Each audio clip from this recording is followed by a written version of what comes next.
कैसे हैं आप लोग। तो आज हम लोग अपनी जो उत्तर प्रदेश असिस्टेंट टीचर की हमारी सीरीज़ है वो हम लोग अपनी फिर से उसका नया सेट शुरू करते हैं। तो आप लोग इसके बारे में थोड़ी इन्फॉर्मेशन ये जान लीजिए कि जो ये वैकेंसी थी तो पहले तो उन्होंने सारी डेट्स और यहाँ तक कि डिक्लेरेशन दे दिया था रिज़ल्ट का भी, लेकिन अब उन्होंने फिर से सारी डेट्स पे यहाँ तक कि जो रजिस्ट्रेशन है उस पर भी उन्होंने क्या कर दिया, नोटिफाइड सून मेंशन कर दिया है। तो ये हमारे लिए बहुत अच्छी बात है और हमें बहुत ज़्यादा टाइम, ऐसे तो हमें बहुत कम डेज़ मिल रहे थे, 40 से 41 डेज़ मिल रहे थे। तो और क्योंकि इसमें बहुत ज़्यादा कंपटीशन हो जाएगा, क्योंकि इन्होंने जो अभी एलिजिबिलिटी एरिया रखा है, क्राइटेरिया, वो उन्होंने बीएड और बीटीसी रखा है। ठीक है, मे भी आगे ये हो सकता हो कि सीटेट क्वालिफाइड और यूपीटेट क्वालिफाइड को ही अप्रूवल दें, लेकिन फ़िलहाल टेंटेटिव एलिजिबिलिटी उन्होंने रखी है और उसमें बहुत सारे लोग आएंगे। और क्योंकि ये भी बात बोली गई थी कि टेट इसके बाद होगा, तो हो सकता हो कि ये वैकेंसी आपकी अचानक से आए और फिर जल्दी जल्दी एग्ज़ाम हो जाए। तो ये हमें बहुत अच्छा टाइम मिल गया है कि अभी नोटिफाइड सून आ रहा है, फॉर्म भी नहीं फिल किए गए हैं, रजिस्ट्रेशन भी नहीं हो रहा है। तो ये बहुत अच्छी टाइम है कि हम लोग बहुत अच्छी से प्रिपरेशन कर लें।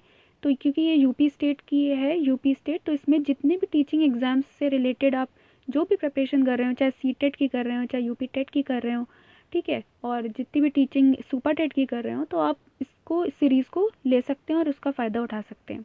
ठीक है, इसमें हम लोग सबसे पहले यूपी टेट के सारे प्रीवियस पेपर करवाएंगे। उसके साथ साथ हम सिर्फ वही क्वेश्चंस को करवाने के साथ साथ उसमें जो ऑप्शंस होते हैं उनकी डिटेल देते हैं, ताकि अगर इसी टॉपिक पे नेक्स्ट क्वेश्चन किया जाए तो वो हमें वहाँ पे मिल सके। ठीक है, तो इस तरह से हमारी पूरी यूपी टेट के पेपर, पूरे सी टेट के पेपर और जो भी प्रीवियस पेपर्स हमारे असिस्टेंट टीचर के रहे हैं या सुपर टेट हमारा एक बार हुआ है, तो उस सब के पेपर आपको सॉल्व करवाया जाएगा। तो ये अच्छा टाइम मिला जा रहा है कि हम लोग इसके रिवाइज़ कर लें और रिवाइज़ करके फिर हम लोग आगे के लिए नेक्स्ट टॉपिक प्रैक्टिस सेट्स भी करना शुरू कर दें और जो भी इंपॉर्टेंट टॉपिक्स लगें वो हम लोग पढ़ लें। तो ये बहुत अच्छा टाइम है हम लोग के पढ़ने का। तो फिर ठीक है, हम लोग शुरू करते हैं अपना नेक्स्ट। ये आज जो हम लोग करने जा रहे हैं ये है प्रीवियस पेपर यूपी टेट का 2017 1 to 5। जैसा कि आप लोग जानते हैं कि इस पेपर का पैटर्न क्या है। पेपर का पैटर्न है कि हमारे लिए जीके जो है वो कंपलसरी रखी गई है 50 मार्क्स की। तो उसमें ही ये आपका टॉपिक आ जाता है इन्वायरमेंट। इन्वायरमेंट में हर चीज़ आ जाती है, तो ये आपके जीके के लिए बहुत इंपॉर्टेंट है। ठीक है, तो चलते हैं हम अपने फर्स्ट क्वेश्चन पर, जिसमें पूछा गया है which one of the following agencies is primarily concerned with the measured of pollution in India। ठीक है, तो इसमें से कौन सी ऐसी एजेंसी है जो इसके लिए रिस्पॉन्सिबल है, जो इसको मेजर करती है, किसको, पोल्यूशन को मेजर करती है। देखिए, इन्वायरमेंट से क्वेश्चन है, तो ये फर्स्ट ऑप्शन है ग्रीन ट्राइब्यूनल, ये रॉन्ग है। सेंट्रल पोल्यूशन कंट्रोल बोर्ड, बिल्कुल, ये आपका बी राइट आंसर यहाँ पर आ जाता है, सेंट्रल पोल्यूशन कंट्रोल बोर्ड। ठीक है, ये है सेंट्रल वाटर कमीशन, तो ये इससे रिलेटेड नहीं है। सर्वे ऑफ इंडिया डी है, तो ये भी आपका नहीं है। ये आपके तीनों यहाँ से निकल जाते हैं, तो आपका ऑप्शन बी बिल्कुल राइट हो जाता है, सेंट्रल पोल्यूशन कंट्रोल बोर्ड। ठीक है, इसकी जो स्टार्टिंग हुई थी वो हुई थी 1974 में। ठीक है, आप लोग याद रखिएगा कि इसकी स्टार्टिंग कब हुई थी इस बोर्ड की, 1974। ठीक है, अपने क्वेश्चन पे नेक्स्ट हम चलते हैं। क्वेश्चन टू, ये वॉल्केनो का नाम है। Cotopaxi is an active volcano situated in. अब पूछा है कि ये कहाँ सिचुएटेड है। तो ऑप्शन हमें दिया गया सिसली, फिर हमें दिया गया हवाई, फिर हमें दिया गया एंडीज़, फिर हमें दिया गया रॉकीज़। ठीक है, तो देखिए कोटोपाक्सी जो एक्टिव वॉल्केनो है वो हमारे एंडीज़ में है। ठीक है, तो इसका राइट आंसर होता है एंडीज़। अब बात करते हैं कि हमारे सिसली में कोई एक्टिव वॉल्केनो है या नहीं है, तो है, उसका नाम है माउंट एटना। ठीक है, इसका नाम है माउंट एटना। ये आप लोग याद रखिएगा, ये कहाँ है, सिसली में है माउंट एटना। ये भी एक एक्टिव आपका वॉल्केनो है। फिर बात आती है हवाई, तो हवाई में है बहुत ही स्पेशल, इसका नेम है कीलोविया। ठीक है, कीलोविया, तो ये इसकी स्पेलिंग है KILAUEA, वॉल्केनो। ठीक है, इसको प्रोनाउंसिएट करते हैं कीलोविया। ठीक है, हवाई में ये रहेगा, ये एक एक्टिव वॉल्केनो है। उसके बाद हम एंडीज़ की बात करें तो एंडीज़ में कौन सा है, कोटोपाक्सी, जो कि एक एक्टिव वॉल्केनो है। उसके बाद लास्ट है हमारा रॉकीज़, तो रॉकीज़ में है डॉट सीरो, जो कि वो भी एक एक्टिव वॉल्केनो है। क्योंकि हमारे दो तरह के वॉल्केनोज होते हैं ना, एक डॉर्मेंट होता है, एक एक्टिव होता है। तो ये यहाँ पे जो भी मिल रहे हैं वो सब हमें एक्टिव वॉल्केनो मिलते हैं। ठीक है, तो ये सिसली में हमें फिर से एक बार रिपीट करें, सिसली में हमें मिला माउंट एटना। हवाई में हमें मिला इसका स्पेशल नेम है कीलोविया, ठीक है। एंडीज़ में हमें मिला कोटोपाक्सी और रॉकीज़ में हमें मिला डॉट सिरो, ठीक है। तो इसका राइट ऑप्शन हमारा क्वेश्चन 2 का क्या होता है, सी, एंडीज़। अब हम अपने नेक्स्ट क्वेश्चन पे आते हैं, क्वेश्चन थर्ड में कह रहे हैं सैंगपो, ये एक रिवर का नाम है, सैंगपो रिवर, जो कि कहाँ है, हमारे तिब्बत में है। In India is known as, इस रिवर को हमारे तिब्बत में या चाइना में सैंगपो रिवर के नाम से जाना जाता है। तो उसे इंडिया में क्या कहा जाता है, ठीक है। तो गंगा नहीं कहा जाता है, यमुना भी नहीं कहा जाता है, उसे कहा जाता है ब्रह्मपुत्र, और ये भी ऑप्शन हमारा गलत है। तो हमारा राइट आंसर होता है ब्रह्मपुत्र, यानी कि सैंगपो रिवर जो कि तिब्बत में है, उसको इंडिया में ब्रह्मपुत्र के नाम से जाना जाता है, ठीक है। इसके अलावा अगर हम बात करें तो हमारे आसाम में भी इसको ब्रह्मपुत्र को ब्रह्मपुत्र के ही नाम से जाना जाता है, लेकिन अरुणाचल प्रदेश की बात करें, अरुणाचल प्रदेश, तो वहाँ पे इसको नाम दिया जाता है दिहांग, ठीक है। इसी रिवर को सैंगपो कहा जा रहा है तिब्बत में, इंडिया में ब्रह्मपुत्र कहा जाता है, लेकिन आंध्र प्रदेश में इसको दिहांग कहा जाता है। और अगर साथ में बात करें बांग्लादेश की, तो बांग्लादेश में इसको जमुना कहा जाता है, ठीक है। जमुना, यमुना नहीं, जमुना कहा जाता है, ठीक है। तो ये आप इससे रिलेटेड फैक्ट्स हैं, उनको ध्यान रखिएगा, ठीक है। क्वेश्चन फोर बायो से है ये, environmental portion in food chain of grassland ecosystem the top consumers are. तो आप सबको पता है कि हमारा सन होता है, ठीक है। इन्वायरमेंट में सन हमारा सोर्स ऑफ एनर्जी है। तो सबसे पहले वहाँ पर कौन होते हैं, प्रोड्यूसर्स होते हैं, यानी कि हमारे प्लांट्स होते हैं जिससे एनर्जी लेते हैं। उसके बाद प्रोड्यूसर्स के बाद जो हर्बीवोर्स जो कि प्लांट्स को लेते हैं, वो वहाँ पर इसको कंज्यूम करते हैं प्लांट्स को। हर्बीवोर्स के बाद हमारे आ जाते हैं कार्निवोर्स, ठीक है। और कार्निवोर्स में कई वैरायटी रहती है, प्राइमरी, सेकेंडरी, टर्शरी। तो यहाँ पे जो भी हमें 3 ऑप्शन दिए उसमें ये पूछा है कि इसमें टॉप लेवल पे कौन होता है। तो देखिए हर्बीवोर्स हमारे इस पोजीशन पे आए हैं, तो ये हमारा टॉप लेवल नहीं है, तो ये यहाँ से हट जाता है। अब यहाँ बैक्टीरिया ऑप्शन है, तो ये भी नहीं है, बैक्टीरिया डिकम्पोजर्स में आ जाते हैं, कार्निवोर्स के बाद डिकम्पोजर्स होते हैं उनमें आ जाते हैं। फिर का इधर कार्निवोर्स, ओवरस और हर्बीवोरस, तो ऐसा कुछ भी नहीं है, ये रॉन्ग हो गया। हमारा राइट आंसर होते हैं कार्निवोर्स, जैसे एग्जांपल हमारा आ जाएगा लायन, ठीक है। ये हमारे टॉप लेवल पे आते हैं, कार्निवोरस।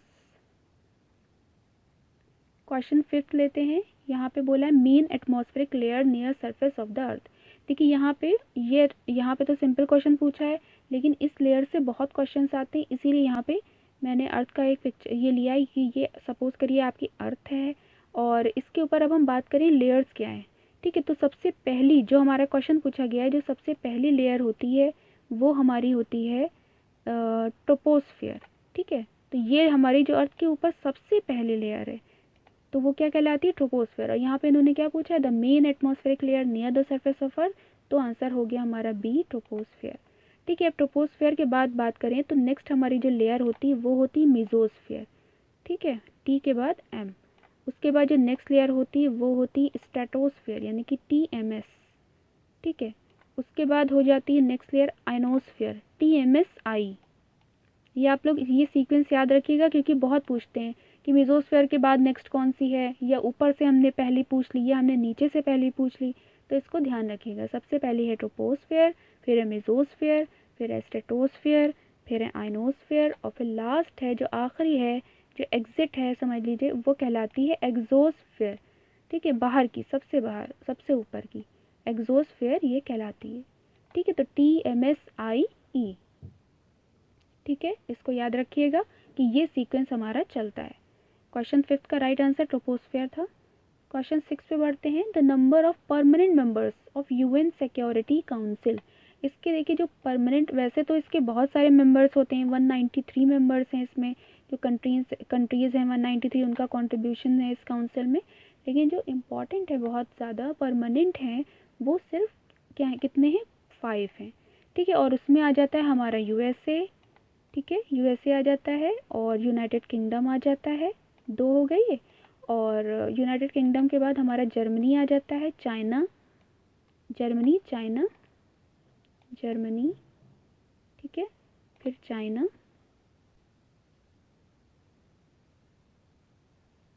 ठीक है, तो याद रखिएगा USA, UK, जर्मनी, चाइना और फिर आ जाता है आपका फ्रांस। इसको याद रखिएगा कि कौन से 5 परमानेंट मेंबर हैं, USA, UK, Germany, China, next France.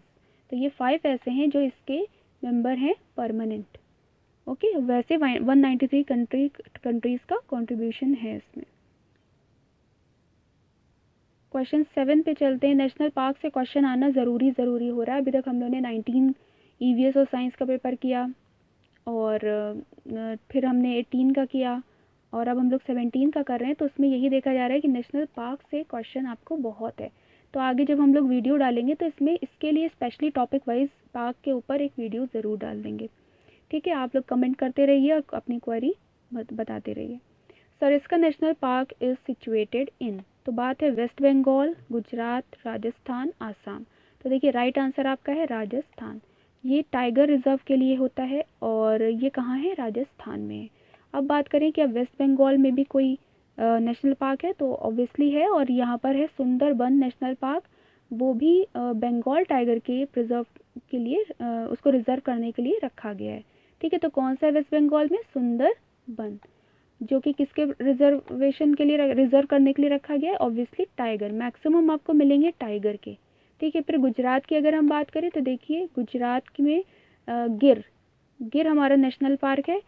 ठीक है, गिर जो कि हमारा किसके लिए, एशियाटिक लॉयंस के लिए है।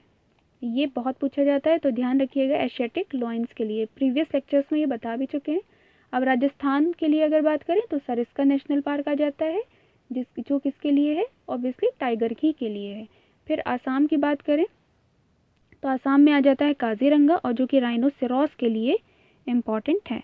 राइनोसेरॉस, ये याद रखिएगा, आसाम, राइनोसेरॉस, काजीरंगा। ठीक है, काजीरंगा और राइनोसेरॉस। ठीक, तो इस क्वेश्चन में जो पूछा था उसका राइट आंसर होता है ऑप्शन सी, राजस्थान।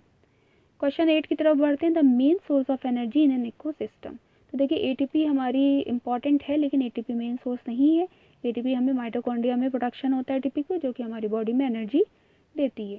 ठीक है, अब बात करें सनलाइट, डीएनए, आरएनए। तो आरएनए तो भाई हमें पता है राइबो न्यूक्लिक एसिड होते हैं, DNA deoxy ribo nucleic acid होते हैं, हमारे न्यूक्लियस के अंदर होते हैं।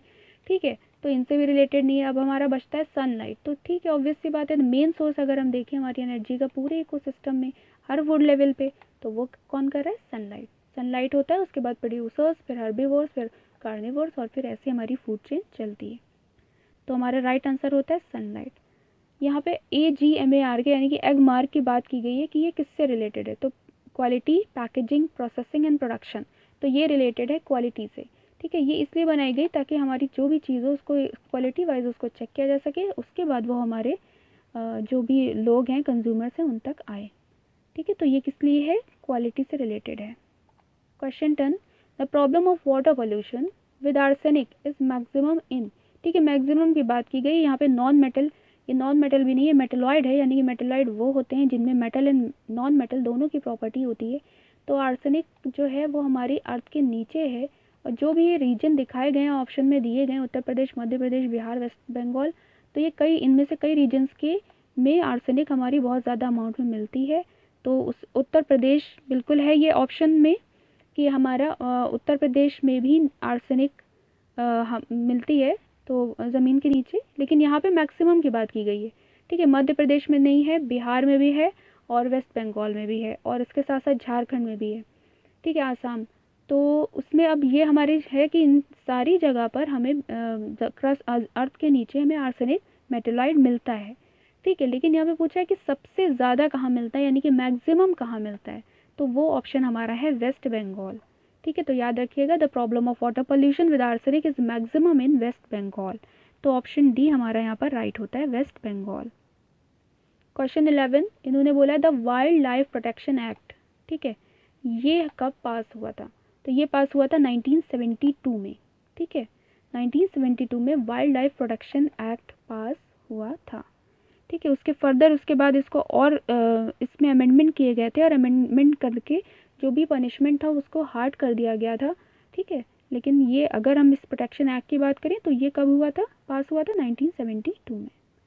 क्वेश्चन 12 देखते हैं, the process of curd production. Milk से जो कर्ड बनता है वो किस प्रोसेस के थ्रू होता है? तो फोटोसिंथेसिस से तो प्लांट्स अपने फूड बनाते हैं, डिस्टिलेशन से प्यूरिफिकेशन वगैरह डिस्टिल किया जाता है, स्टरलाइजेशन अपने में एक अलग चीज़ है, और फर्मेंटेशन ही एक ऐसी प्रोसेस बचती, हिंदी में कहते हैं किड़वन। ठीक है, तो इससे क्या होता है, मिल्क से दही यानी कि मिल्क से कर्ड बनता है, हमारे दूध से दही बनता है। तो इस प्रोसेस को क्या कहते हैं? फर्मेंटेशन कहते हैं। और ये फर्मेंटेशन विदाउट बैक्टीरियाज पॉसिबल नहीं है, विदाउट जीवाणु पॉसिबल नहीं है। तो इसमें जो भी बैक्टीरिया यूज़ किए जाते हैं वो क्या होते हैं? एसिडोफिलस या लैक्टोबैसिलस, और भी स्ट्रेप्टोकोकस, बहुत से बैक्टीरिया हैं, स्ट्रेप्टोकोकस लैक्टिस। तो उसके प्रेजेंस की वजह से मिल्क हमारा कर्ड में चेंज हो जाता है। ठीक है, आप लोग को अगर हिंदी में भी आप समझना चाहें तो आप बता सकते हैं, तो हम लोग बोलने में अपने इंग्लिश के साथ साथ हिंदी के भी टर्म्स को यूज़ करेंगे। ठीक है, क्वेश्चन 12 का राइट आंसर होता है फर्मेंटेशन यानी कि किण्वन। क्वेश्चन 13 की बात करें, फंडामेंटल ड्यूटीज़, ये सब पॉलिटी के क्वेश्चन है, are adopted from the constitution of which country. देखिए प्रीवियस वीडियो में भी हमने आपको बताया था कि जो कॉन्स्टिट्यूशन जब हमारा बन रहा था तो वो ये हो रहा था कि ये एक ऐसी बुक बनने जा रही है, इतनी प्रीशियस बुक बनने जा रही है कि इसमें हर चीज़ सबसे बेहतर होनी चाहिए। ठीक है, और हमारा जो कॉन्स्टिट्यूशन है वो बहुत अच्छा, उसकी बहुत ज़्यादा वैल्यू है। तो वो उस वहाँ से तो फिर ये किया गया कि जब बनाया गया तो उसमें हर कंट्री से कोई ना कोई अच्छी बात को लेकर उसको बनाया गया। तो यहाँ पे पूछा जा रहा है कि जो फंडामेंटल ड्यूटीज़ होती हैं जो कि हमारी 10 हैं, तो वो किससे ली गई हैं? जर्मनी से, यूनाइटेड किंगडम से, यूएसए से, या यूएसएसआर यानी कि यूएसएसआर यानी कि रशिया से। तो ऑप्शन हमारा डी राइट होता है कि फंडामेंटल ड्यूटीज़ हमारी यूएसएसआर यानी कि रशिया से ली गई हैं। ठीक है, अच्छा ये ड्यूटीज़ हमारी कब ली गई थी? जब अमेंडमेंट हुआ सबसे पहली बार 1976 में, 42nd अमेंडमेंट के अंदर। फिर इसको 4th ए में हमारी फंडामेंटल ड्यूटीज़ को कॉन्स्टिट्यूशन में डाला गया था, जो कि कितनी होती हैं? जो कि हमारी होती हैं 10। ठीक है, तो आप ये बात याद रखिएगा। अब इसके अलावा अगर हम देखें तो जर्मनी से हमने क्या लिया है? तो जर्मनी, अब ये हमारा क्वेश्चन 13 का ऑप्शन डी राइट होता है। अब हम और डिटेल इसको करेंगे कि और भी चीज़ें कहाँ से ली गई। तो जर्मनी से हमारा इमरजेंसी प्रोविज़न लिया गया है। ठीक है, जो इमरजेंसी होती है हमारे कंट्री में, तो वो प्रोविज़न हमारा जर्मनी से लिया गया है। अब हम यूके की बात करें तो उससे बहुत ही इंपॉर्टेंट चीज़ यानी कि पार्लियामेंट सिस्टम, जो कि कितना इंपॉर्टेंट है, पार्लियामेंट सिस्टम को यूके से लिया गया है। ठीक है, जर्मनी से इमरजेंसी प्रोविज़न लिया गया है, यूके से पार्लियामेंट सिस्टम लिया गया है। और यूएसए से क्या लिया गया है? यूएसए से लिया गया है जुडिशियल रिव्यू। कोई भी एक बार फैसला होने के बाद हमारा रिव्यू होता है। ठीक है, तो जुडिशियल रिव्यू जो है वो कहाँ से लिया गया है? यूएसए से लिया गया है। और फंडामेंटल राइट भी यूएसए से लिए गए हैं। ठीक है, अभी हमने फंडामेंटल ड्यूटीज़ की बात की थी, अब हम फंडामेंटल राइट्स की बात कर रहे हैं। फंडामेंटल राइट्स यूएसए से लिए गए हैं, लेकिन फंडामेंटल ड्यूटीज़ यूएसएसआर यानी कि रशिया से लिया गया है। इसके अलावा आयरलैंड से डीपीएसपी भी लिए गए हैं। ठीक है, तो ये आपका क्वेश्चन 13 का राइट आंसर होता है, यूएसएसआर यानी कि रशिया से फंडामेंटल ड्यूटीज़ ली गई हैं, जो कि 1976 में 42nd अमेंडमेंट पहली बार हुआ था, जो कि फिर फंडामेंटल ड्यूटीज़ हमारी 10 थी, जो कि 4th में रखी गई। तो नेक्स्ट अपने क्वेश्चन पे चलते हैं। Question 14, the pole star is, ये ऑब्वियसली नॉर्थ स्टार है, इसका राइट आंसर ए होता है। बढ़ते अपने नेक्स्ट क्वेश्चन की तरफ, जिसमें है question 15, project tiger was started in. Project tiger कब स्टार्ट किया गया? तो देखिए टाइगर, इसको ऐसे याद कर सकते हैं, टाइगर में हम जी को ऐसे बनाते हैं। ठीक है, और यहाँ पे क्या है 3, क्योंकि अभी बहुत से लाइन से अभी आपको मर्ज करके जब दिखाएंगे तो 71 में भी हुआ है, कुछ 72 में भी हुआ है, 73 में भी हुआ है। तो इसको याद करने के लिए आप इस चीज़ को याद कर सकते हैं कि ये ऐसे जी में ऐसे होता है, और ये 73 हमारा प्रोजेक्ट टाइगर है। तो इसका राइट ऑप्शन है हमारा ऑप्शन बी, 1973। ये इसको आप लोग एक साथ देख लीजिए। देखिए 1971 जो भी हम ग्रीन पीस इंटरनेशनल के बारे में पढ़ेंगे वो 1971 में स्टार्ट हुई थी। वाइल्ड लाइफ प्रोटेक्शन एक्ट हमारा 72 में आया है, और टाइगर जो है प्रोजेक्ट टाइगर हमारा 73 में आया है। और जो सबसे पहला क्वेश्चन हमने सेंट्रल पोल्यूशन कंट्रोल बोर्ड पढ़ा था वो 1974 में आया है। तो ये लाइन से आप देख सकते हैं कि पहले ग्रीन पीस इंटरनेशनल आया, फिर वाइल्ड लाइफ प्रोटेक्शन एक्ट आया, फिर 1973 में प्रोजेक्ट टाइगर आया, और फिर 74 में सेंट्रल पोल्यूशन कंट्रोल बोर्ड। ठीक है, इसको ऐसे भी याद कर सकते हैं कि जैसे सबसे पहले हमारे अर्थ पे सोचें तो सब कुछ ग्रीन ग्रीन हुआ, ठीक है। उसके बाद हमने वाइल्ड लाइफ जानवरों को प्रोटेक्ट करना शुरू किया, ठीक है, अर्थ के ऊपर। उसके बाद फिर अगर हम देखें नेक्स्ट ईयर क्या हुआ कि फिर जानवरों में भी हमने देखा कि टाइगर के लिए बहुत प्रॉब्लम हो रही है, तो फिर हमने टाइगर को प्रोजेक्ट उसके लिए शुरू किया। और उसके बाद इन सब चीज़ों के साथ साथ पहले हमारा अर्थ ग्रीन थी, फिर हमने वाइल्ड लाइफ प्रोटेक्शन किया, फिर हमने प्रोजेक्ट टाइगर शुरू किया, फिर हमने देखा कि हमारी अर्थ पे बहुत ज़्यादा पोल्यूशन हो रहा है, ठीक है, तो उस पोल्यूशन से हमारी अर्थ पे इफेक्ट आ रहा है। तो फिर 1974 में हमने सेंट्रल पोल्यूशन कंट्रोल बोर्ड को स्टार्ट किया। तो इस तरह से एक कहानी बना के, ये ट्रिक है, इसको बना के आप लोग पढ़ सकते हैं, ठीक है। नेक्स्ट क्वेश्चन, ये क्वेश्चन रिपीट है, आपके जो प्रीवियस ईयर है 19 और 18 ये इसमें मिल चुका है, तो ये एक बार फिर से देखिए 17 में आया है, ठीक है। यानी कि प्रीवियस क्वेश्चंस भी हमारे नेक्स्ट क्वेश्चन पेपर में आते हैं, ठीक है, सीधे सीधे। The valley of flowers is located in, तो ये हमारे सीधे सीधे उत्तराखंड में है। वैली ऑफ फ्लावर कहाँ है? उत्तराखंड में है। और शुरू में तो इस पर इतना वो नहीं था, तो लेकिन फिर बाद में ये इतनी खूबसूरत है कि इस पर क्या किया गया, इसको नेशनल पार्क का दर्जा दे दिया गया 1982 में।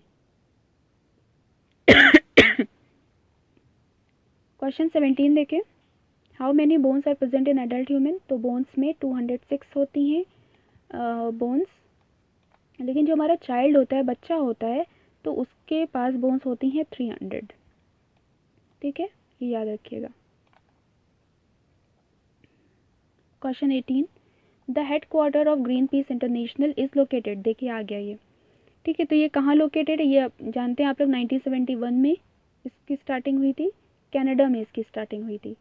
तो लेकिन यहाँ पे पूछा है कि हेड क्वार्टर कहाँ है ग्रीन पीस का, तो वो है एम्स्टर्डम में, ठीक है। तो क्वेश्चन 18 का राइट आंसर होता है option C, Amsterdam. Question 19 simple सा है, during light phase of photosynthesis, photosynthesis में दो फेज होते हैं, light phase and dark phase, ठीक है। तो उसमें क्या ऑक्सीडाइज्ड हो जाता है और क्या रिड्यूस्ड हो जाता है, तो फर्स्ट ऑप्शन हमें दिया गया है, हमारा जो वाटर होता है वो ऑक्सीडाइज्ड हो जाता है, और जो हमारा NADP है वो रिड्यूस्ड हो जाता है। ये NADP क्या होते हैं, ये एनर्जी सोर्सेज होते हैं, ठीक है। तो ये जो पूरी लाइट फेज होता है उसके अंदर ये हमारा आ जाता है।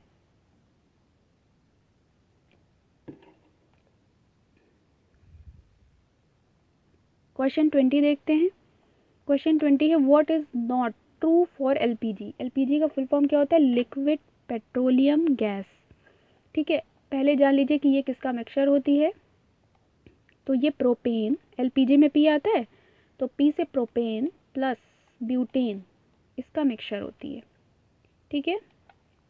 LPG में P आता है तो प्रोपेन प्लस ब्यूटेन, ये भी क्वेश्चन CTET में भी किया गया है LPG के बारे में, तो ये जान लीजिए LPG में प्रोपेन और ब्यूटेन का मिक्सचर होता है, ठीक है। अब इसके बारे में क्या बात गलत है, नॉट ट्रू, ठीक है। तो देखें, क्लीन फ्यूल है, ऑब्वियसली क्लीन फ्यूल है, right.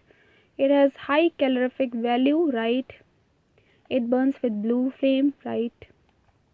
It is methane emitting, तो ये गलत है कि इसमें मीथेन कहीं से भी एमिट नहीं होती है, तो हमारा राइट आंसर हो जाएगा डी, ठीक है। क्वेश्चन 20 का राइट आंसर है डी।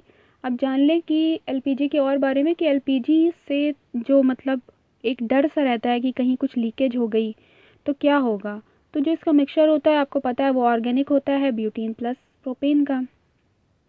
तो इसकी लीकेज को पता करने के लिए इसमें एक केमिकल मिलाया जाता है जिसका नाम होता है मिथाइल मरकैप्टन, जो कि हेल्प करता है कि जैसे ही थोड़ी सी भी लीकेज होती है वैसे हमें पता चल जाता है कि गैस लीक हो रही है मिथाइल मरकैप्टन की वजह से, ठीक है, ये याद रखिएगा।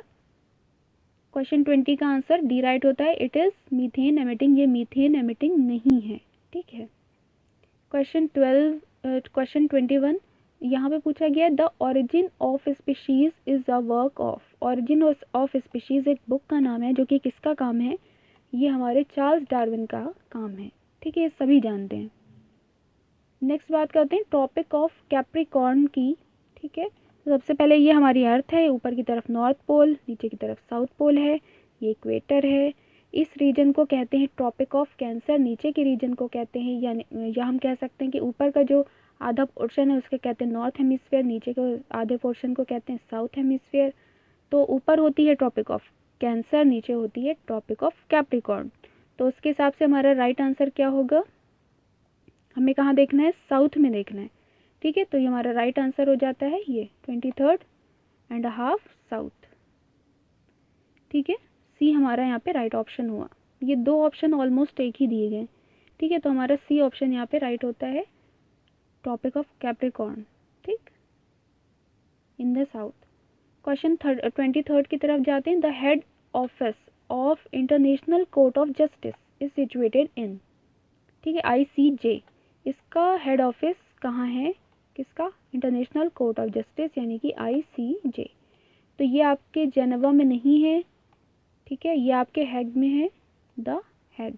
राइट आंसर होता है द हैग, इसको याद रखिएगा। क्वेश्चन 24 लेते हैं। The constituent assembly adopted our national anthem. National anthem किसने लिखा था, रविन्द्रनाथ टैगोर जी ने लिखा था। ये कब अडॉप्ट किया गया है, तो ये अडॉप्ट फर्स्ट रॉन्ग है, 20 जनवरी को नहीं अडॉप्ट किया गया था, ये सीधा 24 जनवरी 1950 को अडॉप्ट किया गया है, यानी कि ऑप्शन बी हमारा यहाँ पे राइट होता है। 25 की बात करें, where is Pushkar fair held, तो ये एक तरह का मेला है पुष्कर फेयर, तो ये कहाँ है, जयपुर में है, उदयपुर में है, जोधपुर में है या अजमेर में। तो सबसे पहले जान लीजिए ये कहाँ है, हमारे ये राजस्थान में है, ठीक है। अब राजस्थान में कहाँ है, तो ये राजस्थान में कहाँ है, ये राजस्थान में अजमेर में है, ठीक है। अजमेर को आप अच्छी तरह जानते होंगे, ये इसलिए यहाँ पे पुष्कर मेला ये लगता है। और अजमेरी ऐसी जगह है जहाँ पर ब्रह्मा जी का मंदिर है, जो कि अकेला है पूरे उस पे कंट्री में हमारे, ठीक है। तो ब्रह्मा जी का यहाँ पर क्या है, मंदिर है, यहाँ पे क्या लगता है, पुष्कर मेला, अजमेर में, राजस्थान। क्वेश्चन 26 लेते हैं। Which of the following ultraviolet rays is more dangerous, ठीक है। अल्ट्रावायलेट हमारे लिए डेंजरस होती है, ओजोन लेयर हमें उससे प्रोटेक्ट करती है, लेकिन होल होने की वजह से ये हमारी याद पर आने लगी और हमें इसके काफ़ी प्रॉब्लम्स होती है इसकी वजह से। तो जो ये है अल्ट्रावायलेट ए, ये थोड़ा सा ये हमारे लिए है डेंजरस, लेकिन थोड़ी कम, ठीक है।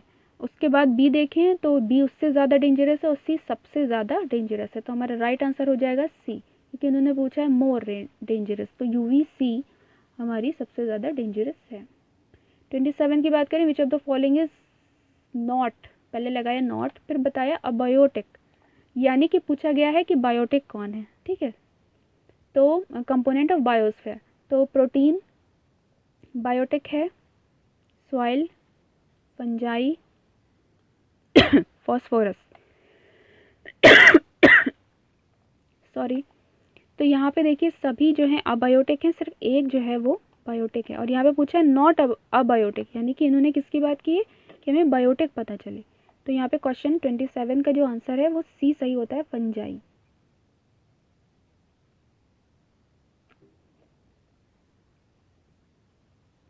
फिर बात करते हैं गिर लाइन प्रोजेक्ट। गिर line project is situated in, तो अभी आपको याद कराया था गिर गुजरात, ठीक है। जी से गिर, जी से गुजरात किसके लिए फेमस है, एशियन लाइन के लिए, ठीक है। तो जो गुजरात है वो हमारा किसके लिए, एशियाटिक लाइन के लिए फेमस है। और महाराष्ट्र की अगर बात करें तो महाराष्ट्र में भी बहुत सारे नेशनल पार्क हैं, लेकिन जो सबसे ज़्यादा बड़ा है, बिगेस्ट है, तो वो है हमारा तदोबा आंध्री, ठीक है। तदोबा आंध्री ये महाराष्ट्र का है, जहाँ पे किसको रिजर्व किया जा सकता है, टाइगर को रिजर्व किया जाता है। फिर अगर हम उत्तर प्रदेश की बात करें, क्योंकि यूपी से रिलेटेड है, कभी यूपी का भी नाम आ सकता है, तो उसका फेमस हमारा है दुधवा नेशनल पार्क, जो कि टाइगर को ही रिजर्व करता है। फिर अगर हम मध्य प्रदेश की बात करें तो वो फेमस है हमारा कान्हा टाइगर रिजर्व के नाम से। तो ये पहले ही पता चल जाता है कि यहाँ पे किसका रिजर्व किया जाता है, किसको, टाइगर को। तो इसके लिए कान्हा, उत्तर प्रदेश के लिए दुधवा, महाराष्ट्र के लिए आ जाता है तदोबा अंधारी, ठीक है। गिर का गुजरात, तो हमारा गिर लाइन प्रोजेक्ट का राइट आंसर होता है Gujarat. Question 29 world wide fund, sorry मैंने फुल फॉर्म ही दे दिया। तो WWF स्टैंड्स फॉर क्या होता है, तो ऑप्शन ए हमारा राइट होता है, वर्ल्ड वाइड फंड, ठीक है। ये इसके लिए फेमस है, जिसको और क्या कहा जाता है, world wild life fund for nature भी कहा जाता है, world wild life fund for nature. तो इसका राइट आंसर होता है ए। क्वेश्चन 30 देखते हैं। द रिवर गंगा अराइजेज या राइजेस फ्रॉम, ठीक है। तो ऑप्शन हमें बहुत सारे दिए गए हैं, तो राइट आंसर हमारा है गंगोत्री, ठीक है। गंगोत्री ग्लेशियर से हमें रिवर जो गंगा है वो अराइज करती है या राइज करती है। ठीक है, अब ये जान लेते हैं कि अरावली से कौन सी जो रिवर्स है वो निकलती हैं। तो देखिए बनास और साबरमती, और भी बहुत सी हैं लेकिन मैंने 2 एग्जाम्पल्स लिए हैं। तो अरावली रेंज से हमारी बनास और साबरमती निकलती है रिवर। अगर लद्दाख ग्लेशियर की बात करें तो यहाँ से श्योक रिवर निकलती है। और यहाँ पे मिलाप दिया गया है लेकिन यहाँ पे पी की जगह एम है, तो यहाँ पे मिलाम ग्लेशियर है। ये ग्लेशियर और गंगोत्री ग्लेशियर दोनों उत्तराखंड में मिलते हैं। गंगोत्री ग्लेशियर और मिलाम ग्लेशियर हमें कहाँ मिलते हैं? उत्तराखंड में। गंगोत्री से क्या निकलती है? गंगा रिवर निकलती है। और मिलाम ग्लेशियर से गौरी गंगा निकलती है।